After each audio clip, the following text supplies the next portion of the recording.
Hey everyone, it's Mike Guerra and Mike Grabowski, and we're coming to you with Let's Get Real, a video where we talk about everything. We get real with you guys. There's no fluff, there's no BS, cuts, no takes, and yeah, we may make a few little mistakes, but we ain't reading a transcript. I can talk like this, and we are just talking from the heart. And that's how you know we're original. Always OG. Anyhow, today we have a lot of things to talk about. We're gonna get right to it. We're gonna talk about the market. Alliston, predominantly, we pulled the stats for new Tecumseh and the absorption rate. We want to know how many homes, what percentage of homes have sold in the last 6 months, so we can talk about the trend and where the market's heading. So Mike, you want to talk about the first? Yeah, so we're going to be doing the absorption rates from June up until now, November is the last full month. So for June 2025, the absorption rate was 17%. And that just means, what does that mean? So explain to them what absorption rate is. We take the number of active listings in June. So say if there was 250 and how many sold. So you take the number that sold, divide it into how many, and you get a percentage. So 17%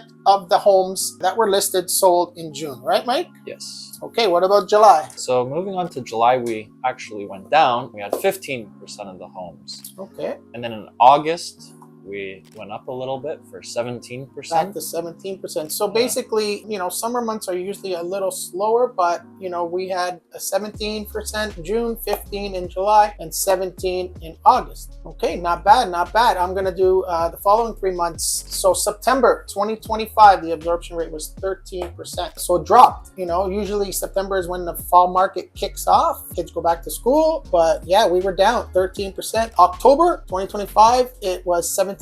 So again, jump back up to the summer rates. And then surprisingly, we ended off, again, we're in December now. So the last full month we had was November, and we jumped up to 20%. So you've probably seen others posting, oh, the market is picking up. Well, usually when it starts to slow down, getting into the mid and end of November, we actually had the best month of sales in the last 6 months. So 20%. The opposite. And comparable, like how was the numbers during the COVID times when it was super busy? Yeah, so absorption rates in COVID, if you guys remember, people were fighting and killing each other for houses. Just a joke, literally. But yeah, I remember checking it back then, and we were at like 100%, 101%. So every listing was selling plus the previous month. So it was actually going over 100%. Crazy times, crazy times. We'll remember those times for years to come. Yes. So next, projection for 2026. So Mike, you're being a newer agent, yes. Hard worker, always has his eye to the market. What is your prediction for the market in 2026? So when we do some research and kind of Google our facts on the mortgages and that kind of thing, everybody's always saying, oh, 2008 market crash, everything is just going to get obliterated. So we wanted to get some facts for you guys. And what we found was 60% of all mortgages are expected to be up for renewal in 2026. Yes, so you probably heard that on the news.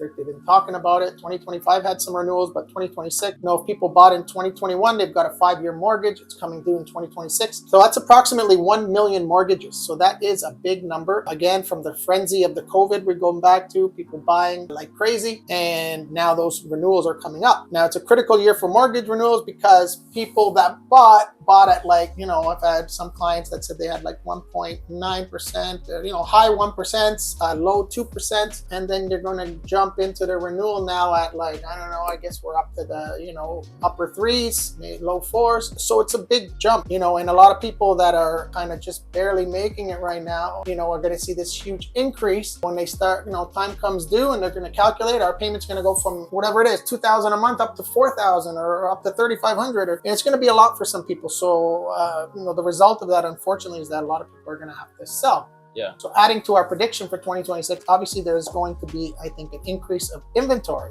So Mike, when there's a lot of homes for sale, think now we had record year of inventory in 2025, but if you're going to have more inventory in 2026, what's going to happen to prices? It's like my economics class at U of T. It's all supply and demand. So when there's more supply and less demand, that means the prices are going to go down. And when there's a lot of demand and not a lot of supply, like back in the COVID days, then everybody's fighting for that profit. property, putting offers here and there, and then that's why the price is going up. Yeah. So what this could mean for you, if you're a buyer, is when people are renewing their mortgages and maybe they overextended themselves on the purchase price and they're not able to keep paying it once they renew, then they'll have to put it up for sale. And if there's 60% of all mortgages getting renewed, then there's a lot of people having to make that decision. And who knows, maybe there will be an increase in homes being put on the market. But yeah, in Canada, it's a little bit different than in the States. You know, Canada has the stress test, and we have a little bit more regulations in place. We got a little bit of wiggle room, so they do calculate a higher rate. But still, with that being said, a lot of people out there are struggling, are trying to make ends meet, going paycheck to paycheck. So it will be interesting to see what happens when 2026 hits. But if prices do correct, that's going to be good for buyers. I mean, during COVID, you couldn't find a house. There was a million buyers everywhere. Now there's a surplus of inventory, and where are all the buyers? So I think a lot of people are just waiting. They're very concerned about job security. Rates is another one. So if rates do come down, if they make an announcement in the new year and lower them a little bit, that'll bring buyer confidence out. So more buyers will come out. You said the other day that 2026 is expected like a lot more buyers are to come in the market, or what were you saying? Yes. I can't remember the exact number, but it said 40 or 50% of the buyers that have been on the sidelines are expected to hit the market. So again, nobody has a crystal ball. But even now, like when I speak to clients on the phone, a lot of them are saying, "Oh, we're thinking the prices are going to come down next year." So they're just waiting on the sidelines to see what's going to happen right now. Yeah. Well, I hope prices do come down a little bit. I'm just saying that just for affordability. Obviously, real estate always goes up. It does come down at points, but always still goes up. So your home is still going to be worth more in 5 years, 10 years. But I just think that the jump we had during COVID, we need some more affordability out there for people. Last but not least, new construction versus resale. We did a little homework, and we were checking out some local resale prices, and we came across a couple comparables. So you can buy a 4-bed, 4-bed, so finished basement, single car garage between 1,500 and 2,000 square feet in central Alliston for about $799, so $800,000. Yeah.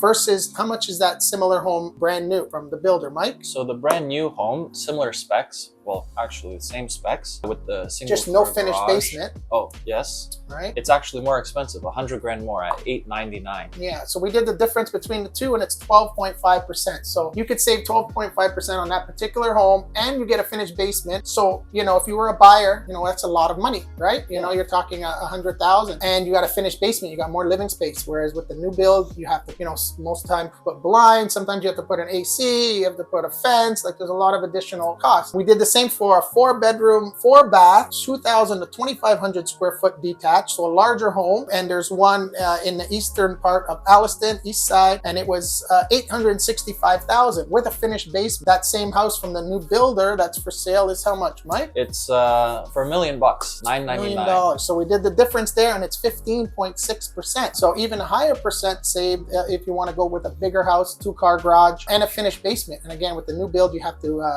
additional costs, finish your basement, blinds, fence, all that stuff. So car wash, all the dust and noise going on from your neighbor putting a shingle. It's tough for the new build market to compete with the resale. So it's going to be interesting to see if builders tweak their prices a bit, but there isn't too much going on these days with new builds. It's kind of been quiet. We know all about the condo market, what happened. Yeah. So going to be interesting to see our prediction. I hope 2026 is going to be a little busier than 2025 for everyone's sake. Hope people that are on the fence can get out there and make that the purchase, but only time will tell. Nobody has a crystal ball, but we hope to drop some more videos in the new year and let you guys know what is actually happening. Yeah. So thanks for watching. All of our info is in the description, so if you have any questions, drop us a comment or an email.